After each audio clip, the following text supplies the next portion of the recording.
Historians of Reddit, what's a devastating event that no one talks about?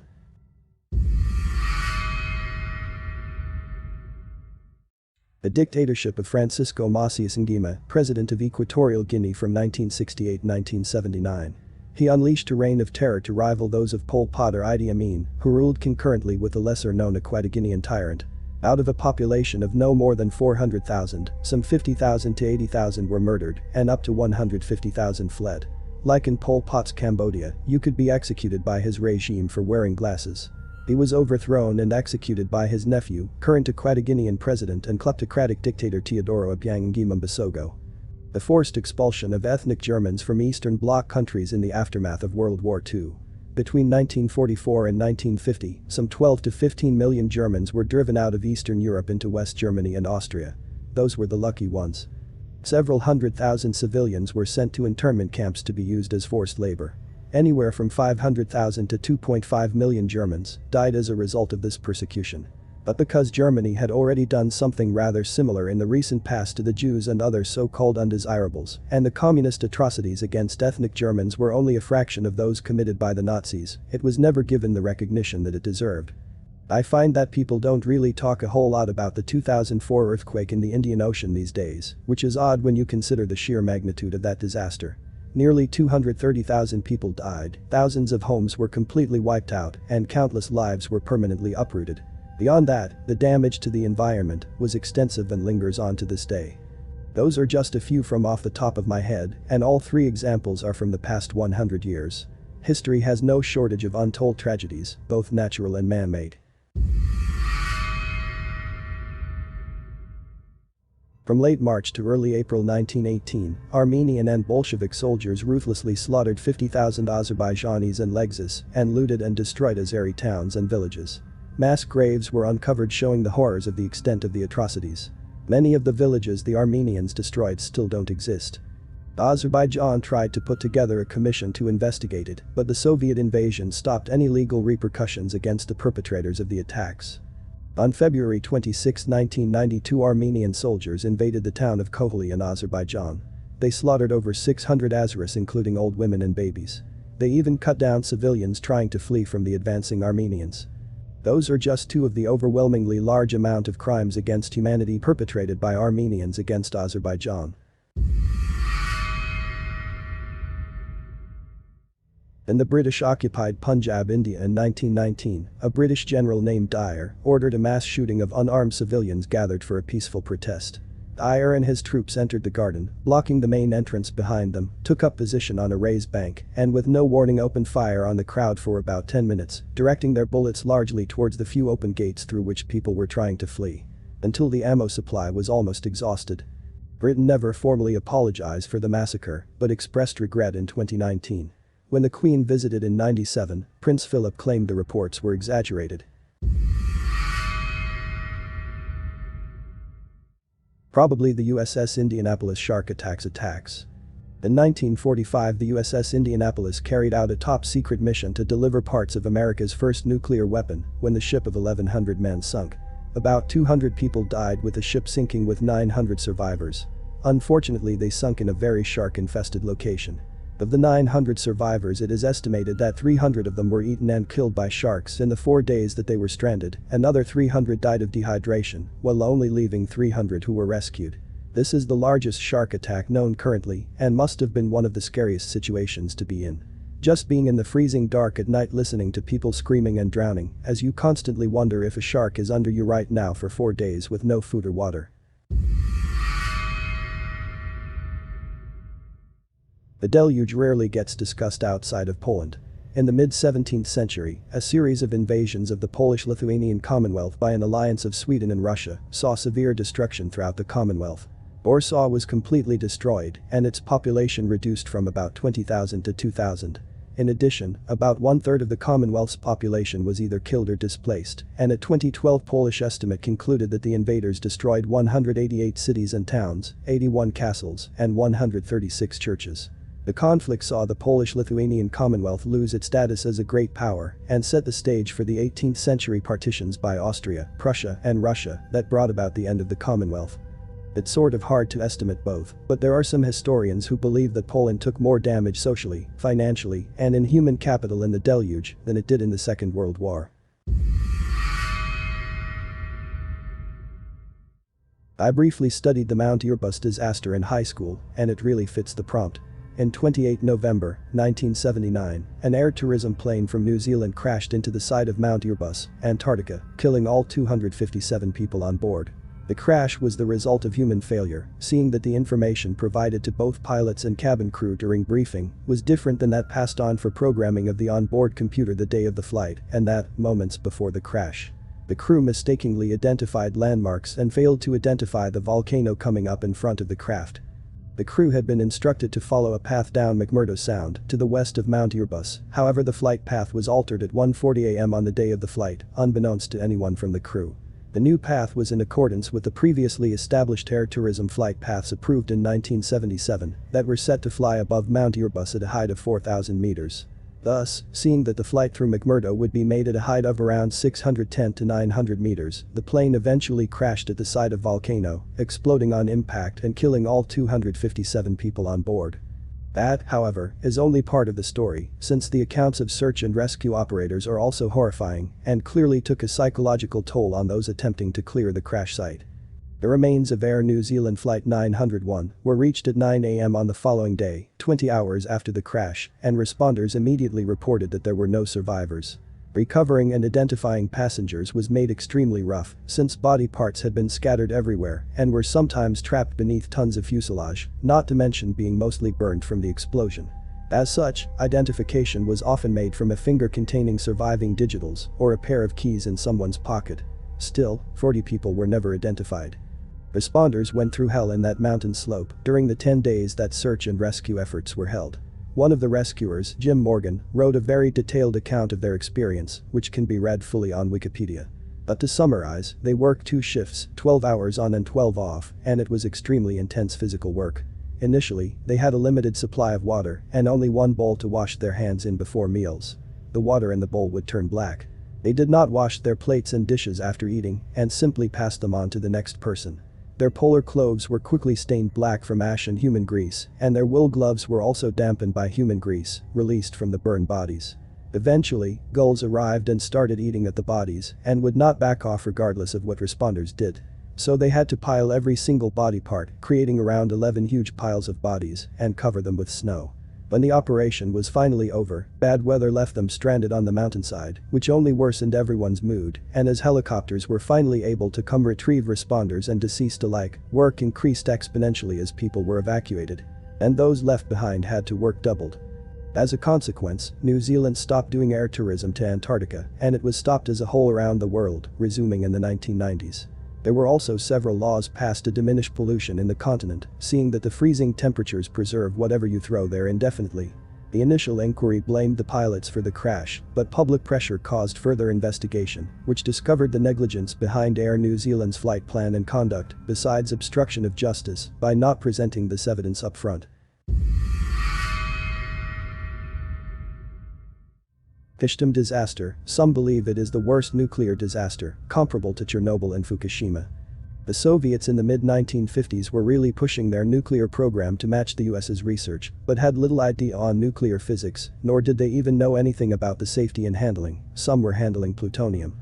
But their bare hands. When they were setting up factories, they also set up secret cities to cover it up, and also to provide homes for the workers' families, and there, it more looked like an average suburban neighborhood in the 1950s. But nobody can enter, and nobody can come out. But the problem of storing nuclear waste, they would use tunnels, filled with water to cool the barrels.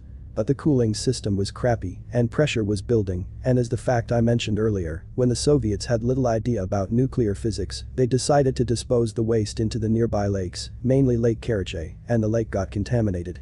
The amount of radioactive contamination is measured to 4.4 ebg, lower than the 5+ ebg in Chernobyl, but the amount of cesium-137 was 3.6. Chernobyl had 0.085 ebg of cesium-137. This is the amount of land contamination. Lake Karachay had 42x the amount of cesium-137 than Chernobyl. A decade later, Lake Karachay was drying up. It seemed good, but the toxic sediment was exposed to the sunlight and radioactive dust was building up. Only a strong gust of wind would spread the dust around for miles, but instead, a windstorm came. And that was it. Soldiers made people get up as other villages were waking up, told to get outside, and their livestock was shot, villages were burned, and crops were ripped up and pilled and burned. The soldiers told everyone there was an outbreak of a disease and they needed to get away. Finally, another decade passed and the USSR decided to fill the lake with 10,000 cement blocks to prevent more toxic sediment from forming dust, only until 1989 when the disaster was declassified. The tragedy of Karbala. Hussein, grandson of the Prophet Muhammad, along with his family and supporters of approximately 72, brutally massacred by a corrupt army of 30,000 men. The epitome of justice versus injustice. There are a lot of barbaric, inhumane and overall gruesome details that occur leading up to and during these 10 days, too many to cover here. The story is generally tucked away from mainstream Islam and considered to be relatively taboo to Sunni Muslims. However, for Shia Muslims, this event is commemorated every year, resulting to one of the largest pilgrimages in the world that takes place to visit Hussein's shrine. Hussein is considered to a divine representative of God in Shia theology. Furthermore, through his lineage, there are 9 more divine successors appointed by God, the last of which is the awaited savior that will fill the earth with peace and justice. We believe this will occur on par with second coming of Jesus Christ. The Battle of Fredericksburg 12-11-62-12-15-62 was the most lopsided battle of the war and to go with it a bloody death toll. This was an important battle because Fredericksburg laid right in the middle of Richmond VI and DC. It is also here at Fredericksburg that Gen. Lee said his famous quote. "It is well that war is so terrible, otherwise we should grow too fond of it." Confederates losses. 5,377, Union losses. 12,653. Confederate victory even though the Union outnumbered them by 122,000 men to 78,000 men. The most involved in any battle of the Civil War. Also a hero of the Civil War was the Angel of Mary Heights, Richard Kirkland.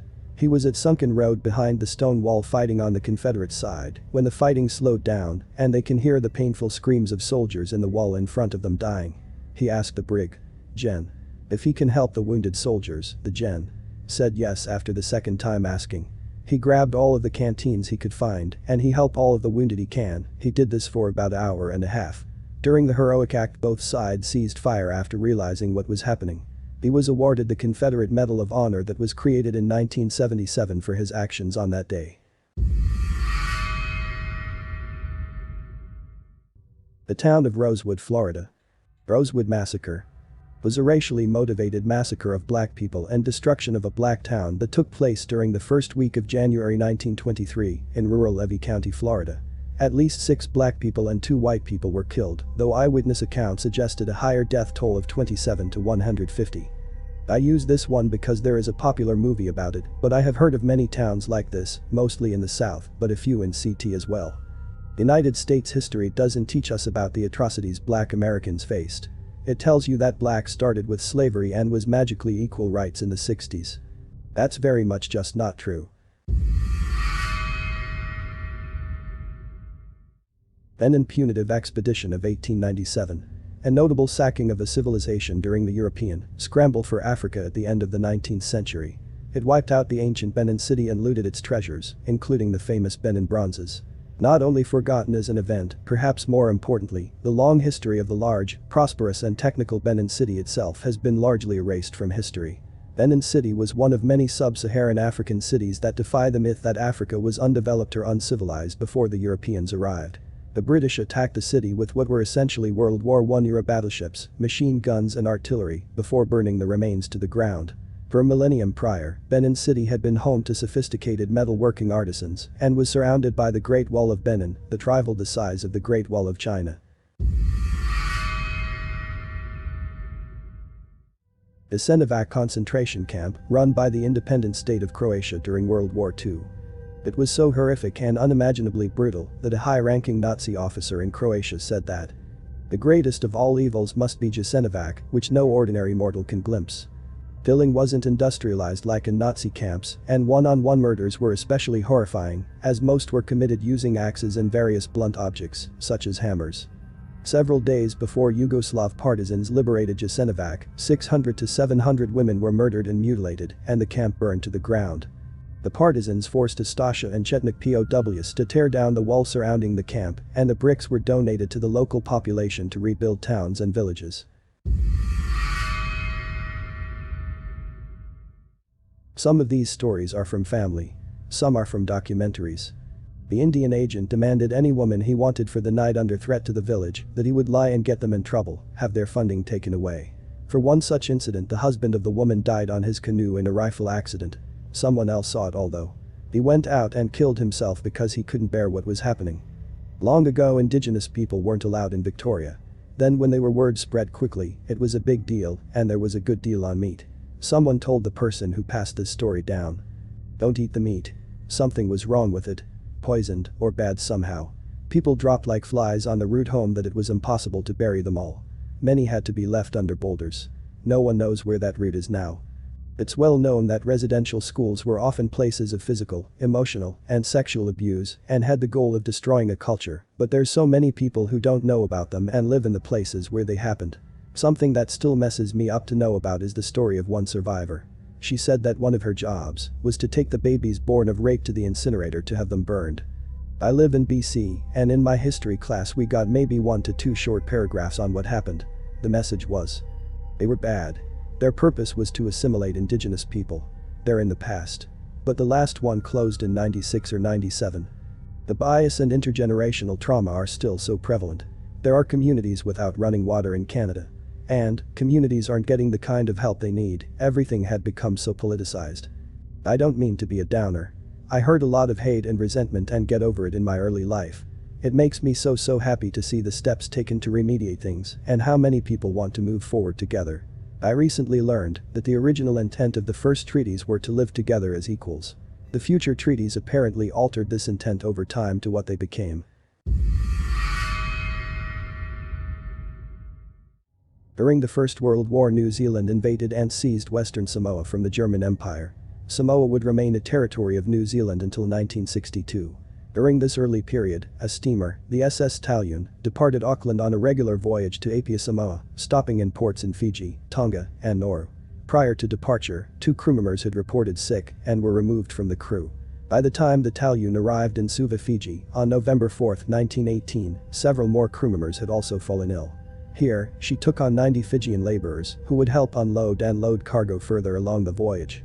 By the time the Talune reached Apia on November 7, most of the laborers were ill. Until that time, Samoa had not yet been exposed to the influenza pandemic and had practiced a quarantine of all ships entering the port of Apia. However, the quarantine of the Talune in Suva had not been mentioned upon its arrival in Apia, nor was the port's health officer aware of the severe pandemic in New Zealand. After a short examination, the Talune was cleared and her passengers allowed to disembark. One of the passengers had been sick in Auckland, and 2 young salmon boys on board had complained of headaches, but none seemed to be sick when the ship had docked. By December 31, 1918, around 7,500 salmons had died out of a population of 38,000. By the time the pandemic ended, another 1,000 salmons would be dead, for a total of 8,500 dead, roughly 22% of the population. The Talune had also docked in Tonga, bringing influenza to the tiny Pacific kingdom, killing between 1,800 and 2,000 Tongans, or roughly 8 to 10% of the Tongan population at that time. All the while, the Mau movement in Samoa was growing, having been founded in the early 1900s. Mau advocated for salmon independence, and New Zealand's colonial rule was resented by salmons, this support growing widespread following the devastating impacts of the influenza pandemic. On December 28, 1929, High Chief Tupuatamasis Lalofi, the newly elected leader of the Mau movement, led a peaceful demonstration against New Zealand colonial rule. During this demonstration, the New Zealand police had been deployed. Included within this deployment was a mounted Lewis machine gun. Police attempted to arrest one of the leaders of the movement in the demonstration, and a scuffle subsequently ensued. Police began to fire randomly, and the Lewis gun opened fire to disperse the demonstrators. High Chief Tupuatamasis Lalofi was shot and killed from behind in an attempt to bring calm and order to the Mau demonstrators. He was one of 10 people killed and 50 wounded on what became known as Black Saturday. The destruction of the Mexica, Aztec capital Tenochtitlan in 1521 by Spanish conquistadors. At the height of the empire, Tenochtitlan's society and economy rivaled that of Rome and Constantinople and had an artistic culture that was completely unique and beautiful. Upon seeing the large white city in the middle of the expansive jungle, the conquistadors believed they were entering heaven. Despite their admiration, Hernan Cortés and his small army tore down the city for gold and to make room for Spanish Catholicism, completely erasing many aspects of Mexican culture. The fact that there's no remnants of this once great metropolis is truly a tragedy. Thanks for watching. If you like the video, please drop a like, and to stay up to date with my latest videos, make sure to subscribe to this YouTube channel by clicking the button under this video.